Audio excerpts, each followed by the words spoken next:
ও আল্লাহ তুমি ছাড়া কোনো সাহায্যকারী নাই। ইউসুফ পয়গম্বর আল্লাহ পাক রব্বুল আলামিনকে বলতেছে ও আল্লাহ দরজা পর্যন্ত আমি দৌড় দিলাম, রব্বে কারীম তুমি বাঁচাইবা, তুমি সাহায্য করবা।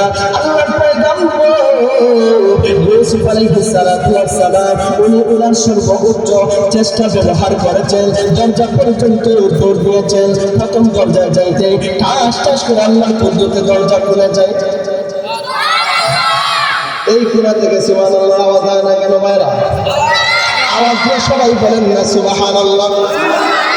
আল্লাহর পয়গম্বর ইউসুফ আলাইহিস সালাতু ওয়াস সালাম দ্বিতীয় দরজায় যাওয়ার পরে দ্বিতীয় দরজা আল্লাহর কুদরতে খুলে যায়, দ্বিতীয় দরজা যাওয়ার পরে তৃতীয় দরজাও আল্লাহর কুদরতে খুলে যায়। এইভাবে চতুর্থ, এইভাবে পঞ্চম, এইভাবে ষষ্ঠ, সপ্তম দরজা তালা ঝুলামুক্ত ছিল।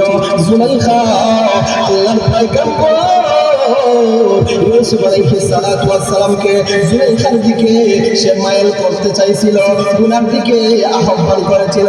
আল্লাহর পয়গম্বর ইউসুফ আলাইহিস সালাতু ওয়াস সালাম উনি ওনার চেষ্টাকে ব্যবহার করে আল্লাহর কাছে সাহায্য চেয়েছেন।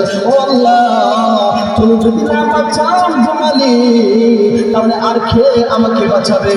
এটা ছিল আল্লাহর পয়গম্বর ইউসুফ আলাইহিস সালাতু ওয়াস সালামের জন্য পরীক্ষা। আল্লাহ পরীক্ষা করেছিলেন দেখি আমার পয়গম্বর ইউসুফ গুনার দিকে যায় কিনা, গুনার দিকে মাইল হয় কিনা। এই দিকে দেখে আল্লাহর পয়গম্বর ইউসুফ আলাইহিস সালাতু ওয়াস সালাম বলবেন ও আল্লাহ বিন্দুমাত্র গুনার খাহেশাত আমার ভিতরে নাই, আল্লাহ দরজা পর্যন্ত আমি দৌড় দিলাম। রব্বে কারীম গো আল্লাহ তুমি সাহায্য করো।